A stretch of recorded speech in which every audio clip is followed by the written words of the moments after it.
Mi nombre es Yaniel Madroñal Alfonso y soy miembro del Departamento de Arquitectura de la Universidad Central Marta Abreu de Las Villas. Para comenzar nuestra mini conferencia he traído una frase elaborada por mí, pero que proviene de las diferentes aproximaciones teóricas de los especialistas que han trabajado este tema. Y dice: la calidad del espacio público es un indicador clave para evaluar la calidad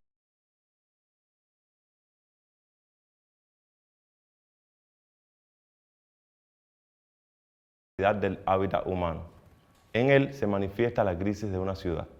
Entre los tópicos que vamos a tocar se encuentra un paréntesis para la conceptualización. Luego vamos a ver lo que es la escala cualitativa de la relación privado a lo público. Vamos a ver algunos ejemplos y tipos de espacios públicos. Vamos a ver la génesis de un espacio público. Vamos a ver el concepto de pobres urbanos. Vamos a ver el tema de la intervención y gestión con participación ciudadana. Nuestra miniconferencia lleva por título El espacio público, componente inmortal del hábitat humano. Le llamamos componente inmortal porque el espacio público es la ciudad misma. Así lo afirma Jordi Borja, y considero que este es el concepto más amplio y acertado. Para aprender este concepto de Borja, es ineludible entender las relaciones espaciales dentro del hábitat humano, además de su propiedad como ordenador de todo lo construido y articulador de las partes de una ciudad. Es algo así como el esqueleto dentro del ser humano, de cualquier organismo vivo, o el citoplasma dentro de una célula. ¿A qué relaciones me refiero? A las relaciones que existen desde lo privado hasta lo público. Esto visto como una escala cuantitativa y no cualitativa. Me refiero a una posible escala de colores, de matices, desde lo privado hasta lo público. Los espacios públicos son muy diversos. Generalmente tendemos a equivocar o a omitir algunos espacios que realmente son públicos y que no, a veces por su vocación, no entendemos como tal. El más clásico es la plaza de ciudad, aquella plaza que muchas veces nació con la ciudad misma o con la fundación de la ciudad. Es la plaza más grande, es la plaza más visitada, es la plaza más utilizada. Ese es el espacio más público, si pudiéramos, o sea, cuando lo vamos a analizar en esa escala cualitativa, es el espacio más público. En este espacio, la población asume diversas actividades, muy diversas, o sea, es uno de los espacios con más actividades dentro de la ciudad. También podemos entender como espacios públicos los mercados públicos, las estaciones de ferrocarril, los vertederos públicos, playas, cementerios. El espacio semipúblico es aquel cuyo uso se reduce un poco más que aquel anterior que estábamos hablando. Se reduce porque es una plaza un poco más privada que la anterior, una plaza más de barrio, una plaza interior a un barrio, a edificios. Este espacio reduce, evidentemente, su uso se reduce por un número menor de personas. También en esa relación podemos ver espacios semiprivados. Son espacios que se reduce aún más el uso por la comunidad y que, por ejemplo, son espacios que están limitados de otros, pero que están limitados por barreras no visuales. Por ejemplo, espacios cercados, que son semipúblicos o semiprivados y que evidentemente te limita una cerca a través de la cual nosotros podemos ver. Y también en esa relación encontramos espacios privados que generalmente se asocian al interior de una vivienda. Pero en el interior de una vivienda podemos tener un patio que se entiende como un espacio privado, pero al estar contiguo a otro patio, por ejemplo, que podamos ver de uno hacia el otro, también esa privacidad se vuelve un poco más, o sea, menos privado. El espacio público es también la plataforma para un número de actividades no precisadas. ¿Y por qué le digo no precisadas? Porque existirán tantas actividades como usuarios tenga ese espacio público. Nosotros no podemos limitar el uso de un espacio público a actividades que nosotros querramos que la comunidad desempeñe en ese espacio. O sea, la comunidad es libre de asumir determinadas actividades en esos espacios. Sus beneficios, al igual que los usos, están determinados por las necesidades cumplidas de esa comunidad y de cada individuo, y son multidimensionales. De ahí el sentido de polivalencia que pueda tener cualquier espacio público, independientemente de su vocación inicial.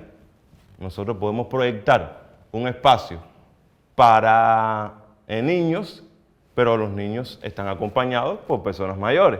Y si las personas mayores desean acompañar a sus nietos, hijos, sobrinos, en fin, sentarse a conversar entre ellos, entonces estamos dando una segunda vocación a ese espacio, que es el acompañamiento a ese infante, o el espacio de intercambio entre los padres de esos infantes genera una segunda actividad, independientemente de esa vocación inicial que tuviera el espacio. Entre las actividades más reconocidas o más clásicas que se estilan en los espacios, pues estilamos identificar, generalmente en los espacios públicos, se encuentra el intercambio social, el recreo,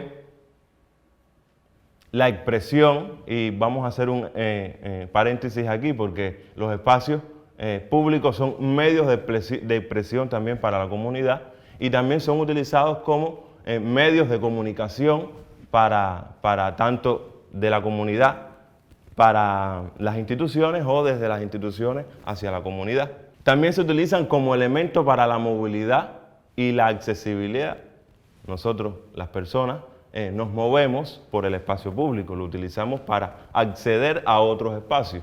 De ahí el carácter y las cualidades del espacio público que hacen que exista una diversidad infinita de tipos de espacios públicos en correspondencia con la escala de relaciones de la cual me refería anteriormente. Y los más conocidos son plazas, parques, veredas, calles peatonales, mercados. Y como ya decía anteriormente, también existen escuelas públicas, bibliotecas públicas, estaciones, parqueos, vertederos, cementerios y autopistas. Ahora bien, la génesis del espacio público puede darse de manera natural, de manera participativa o de manera forzada. De ellas, la natural es realmente la más interesante y paradójicamente es la más prejuiciada por los diseñadores urbanos de la antigüedad, de la modernidad y de la posmodernidad. Esta génesis natural se define por la libre asignación de funciones por parte de uno o más individuos, sin importar su propiedad, o sea, sin importar la propiedad que tenga ese espacio, basta una porción de tierra no utilizada para que la gente llegue y haga lo que quiera. Y no debemos pretender que esa gente no haga lo que esté queriendo hacer en ese momento. La célebre imagen aérea tomada a un sector de la ciudad nuclear demuestra, o sea, que la ciudadanía generó de manera consciente, y se puede ver en la imagen, un sistema de espacios públicos que compitió con el sistema impuesto o lo completó, si esto se analiza con pragmatismo. No obstante, a esa génesis no oficial de ese espacio público o de esos sistemas de espacios públicos, ese sistema funciona y cumple con condiciones básicas, sobre todo al ser inducido por la comunidad misma. A decir de algunos teóricos mencionados al inicio de nuestra charla, el espacio público requiere de una serie de condiciones básicas que tienen que ver directamente con su calidad, con la calidad del espacio público. Entre ellos tenemos el confort ambiental o comodidad, la estética, la accesibilidad, la durabilidad, la polivalencia, entre otros. A decir de algunos teóricos mencionados al inicio, el espacio público requiere una serie de condiciones básicas que tienen que ver con su calidad en sentido general. Entre ellas, el confort ambiental o comodidad y se refiere a que sea caminable, a que sea seguro, a que tenga sombra, a que sea fresco. Otro es el de la accesibilidad, que sea accesible, que podamos acceder a él, que no existan barreras. La durabilidad, que sea resistente, que sus componentes, el mobiliario, en fin, sea resistente, que la luminaria tenga calidad. La polivalencia se refiere a que se puedan asumir diferentes actividades en el espacio, independientemente de la actividad original para el que fue concebido o las actividades originales que inicialmente se realizaban en él. Que sea polivalente precisamente tiene que ver con este tipo de actividades diversas, entre otras. Cuando el espacio público no cumple con la calidad requerida, se pone de manifiesto el concepto de vacíos urbanos o pobres urbanos, que son todos aquellos espacios carentes de terminación, carentes de diseño y que limitan la movilidad urbana y la accesibilidad. Muchos de estos también se generan de manera espontánea. Nuestras ciudades, barrios y comunidades están llenas de espacios como estos y constituyen escenarios ideales para la intervención. O sea, son espacios muy ricos a la hora de intervenir porque ya tienen un determinado grupo de actividades que la comunidad ha identificado y quiere desarrollar sobre él y constituyen, lógicamente, escenarios ideales para la intervención. Esto no quiere decir que todos los vacíos urbanos o pobres urbanos lleven el mismo tratamiento. La comunidad no pidió cosas como esta, por ejemplo, las de la imagen. Por tanto, no se identifica con el espacio, no lo usa y el espacio sigue siendo un pobre urbano, independientemente de que esté diseñado y de que cumpla con un número de condiciones básicas que ha sido asignada por ese proyecto y esa ejecución que se le ha dado. La comunidad se va a identificar con el espacio que es diseñado y construido por ella misma. Y esto se logra aplicando herramientas de participación comunitaria durante todo el proceso, y me refiero desde la etapa de selección del espacio, diseño del espacio, ejecución del espacio, uso y mantenimiento también del espacio. Y donde dentro de este proceso, cada participante debe tener una responsabilidad. Lógicamente, se debe seleccionar una herramienta, o sea, la herramienta que más se ajuste al contexto y a las necesidades de la comunidad. Y existen infinidad de guías, metodologías y procedimientos para el diseño, o sea, la concepción, gestión, diseño, ejecución participativa del espacio público. El proceso se convierte en un importante aprendizaje para ambas partes, tanto para la comunidad como para los organismos estatales y no estatales que deben participar también. Muchas de estas ideas llegan a partir de líneas de deseo o conceptos y del planteamiento de las necesidades de la población participante para luego pasar a manos de un diseñador o un especialista que plasma todas estas ideas en un proyecto técnico ejecutivo. Luego de que este proyecto técnico ejecutivo está finalizado, se vuelve a mostrar a la comunidad y la comunidad también vuelve a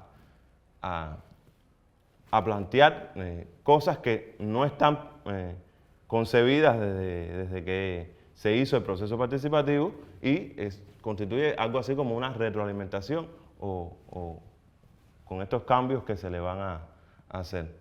Nosotros en nuestro país tenemos mucho que aprender sobre este tipo de cosas. Generalmente lo que hacemos es hacer un proyecto y enseñárselo a la comunidad. Y después decimos que eso es participación. Eso no es participación, estamos mostrándoles lo que vamos a hacer. La participación real se da cuando es la comunidad misma la que elabora esas ideas y ese diseño del espacio. Igualmente deben quedar plasmados los principios de inclusión social y accesibilidad en el proyecto, en el diseño del espacio. Es fundamental aquí el compromiso y aporte de la población a la construcción del espacio público. O sea, la comunidad lo va a cuidar cuando la comunidad misma fue quien lo construyó. Las autoridades deben acompañar a los ciudadanos y al sector no estatal en la gestión para avanzar en la construcción y mantenimiento de estos bienes comunes urbanos. En nuestro país, las autoridades estatales dirigen el proceso, pero en la mayoría de los casos la participación no es real.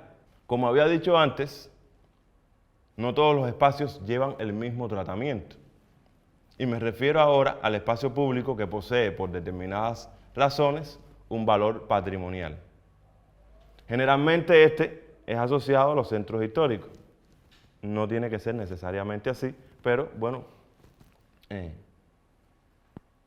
Y que el espacio público, o sea, el espacio público siempre va a estar sujeto a cambios, siempre y cuando la sociedad esté sujeta a cambios, ya sean económicos, culturales, políticos, etc.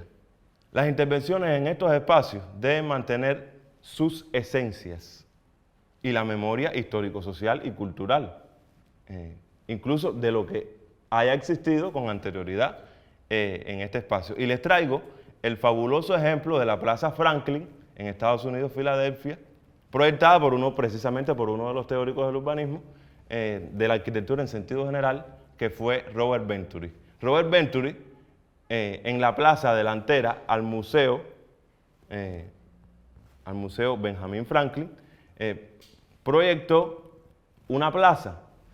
Esta plaza precisamente recuerda las características de la casa, precisamente de la casa de él, la casa de Benjamin Franklin, que estuvo situada en ese mismo terreno. Y de ahí la posible vocación educativa del espacio público.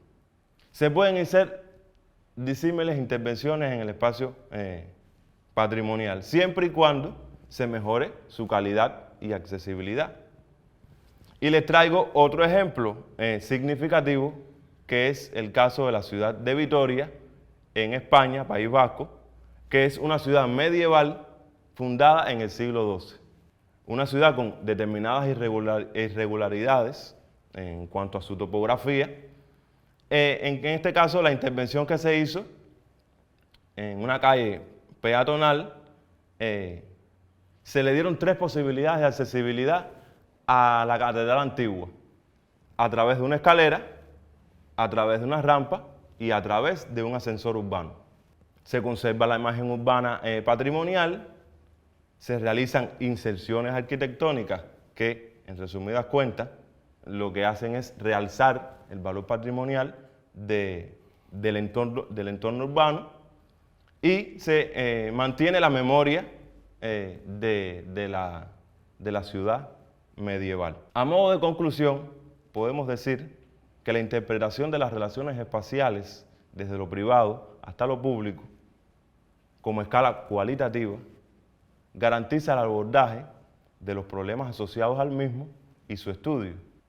La participación social en la gestión se refiere a todas las etapas del proceso del espacio público. Es un proceso vital para su apropiación por parte de la comunidad. Y por último, la aplicación de los principios de accesibilidad universal garantiza la accesibilidad, seguridad e inclusión social de todas las personas en el espacio público, como parte de ese derecho a la ciudad del cual se comenzó a hablar en el siglo XXI. Y así finaliza nuestra mini conferencia.